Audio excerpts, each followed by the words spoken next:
According to your own Republican sources, at $250,000, which is the lower level, 940,000 businesses would have been affected in total. At 450,000, maybe about 750,000. So the Montana State University numbers are off. But let's just agree to a number, right? A bunch of businesses are going to be affected by the increase in taxes at the 450,000 level. We'll just disagree with about our sources.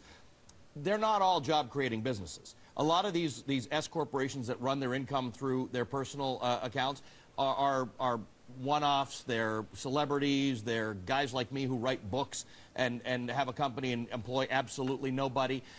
These are not where most jobs in America actually come from. So the connection, the issue I was having with our discussion is the connection you're making between raising taxes and costing jobs.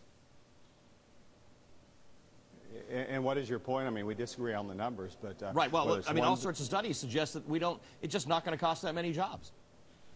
Your implication was that it's 1 million jobs.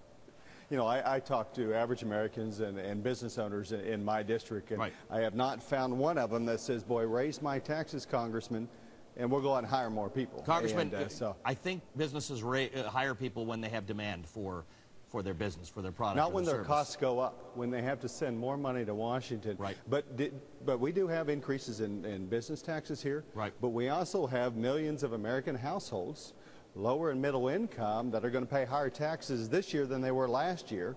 But this deal includes higher taxes.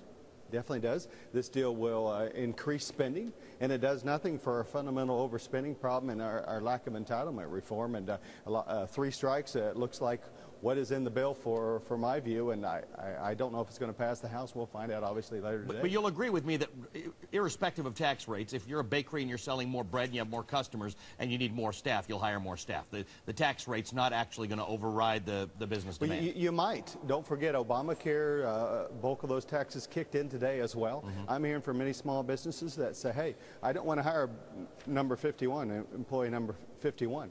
Because of it, Obamacare kicking in. So yeah, in a normal world that would happen. Right. But with Obamacare, I would say we'll see what happens as a result of that. Employee number 51 is actually an issue. That's something that you and I agree on. Let me ask you about the bill. From what you've seen of it so far, are you a yes vote or a no vote? I'm a no vote, but until we actually see the details, we're just reading reports. I'll say most folks might presume a member of Congress has those details. We haven't seen anything.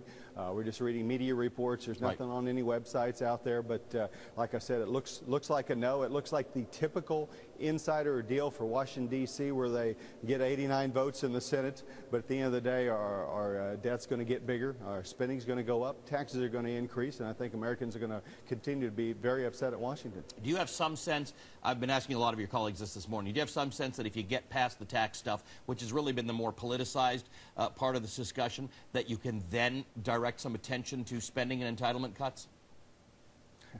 I'm not very hopeful or optimistic on that at all, but with the coming of the real debt ceiling, perhaps in late February, early March, we'll have a real debate about it. But if you look back 17 months ago, Washington came to a deal, and as a result, they said they'd cut spending. But the spending they promised to cut 17 months ago is the spending cuts they're undoing with this deal. So I'm very pessimistic about the chances of actually getting to fundamental entitlement reform and actually cutting the budgets in Washington, D.C. So you're not making a full commitment, but you said you haven't seen it, and so you don't know that you'll vote for it. Probably, maybe you're leaning against it. What do you think is going to happen? Do you actually think it'll pass the House?